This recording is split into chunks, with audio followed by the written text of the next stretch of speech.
And now, sports from 15 News. Hello again, everybody. People tell me all the time, Jock, you have the greatest job in all the world. And you know what? I can't argue with them.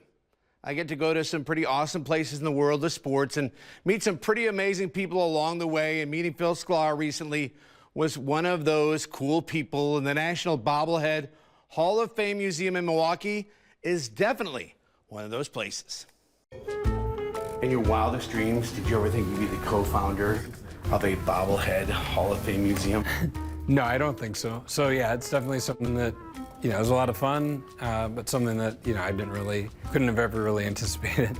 It's pretty cool though, isn't it? It is, yeah. It's definitely cool. It's fun. It's fun to see the people come and enjoy it, people from all over the world. Well, the National Hall of Fame Bobblehead Museum located in Milwaukee is definitely cool to see. To hear how it came to be is pretty cool too. I've always been a collector. My dad collected sports cards growing up, and he got me into collecting cards, as a kid. So I've always sort of had that passion for collecting. Started collecting bobbleheads 2003, and that's sort of how things got started, just as a passion, a hobby, and hobby turned into sort of a passion, which turned into sort of an obsession. We had one bobblehead that turned into 10, and 100 and 1,000, and before we knew it, we were running out of space for bobbleheads, and had a crazy idea to open a one-of-a-kind museum dedicated to bobbleheads. And there's a lot of sports. I mean, a lot of sports. From Packers to Brewers, Bucks, Mallards, Panthers, Platteville, and of course, Bucky. Yeah, so he's obviously one of the most unique, fun mascots in college sports, and he's been well represented in bobblehead form. There's several others across the museum, but Bucky doing his push-up, the jump around where he's bobbling in multiple ways there. But the museum has so many more heads that bobble. So a lot of the non-sports bobbleheads are here, so everything from movies, comics, TV, The Simpsons, Star Wars, Grateful Dead, serial characters.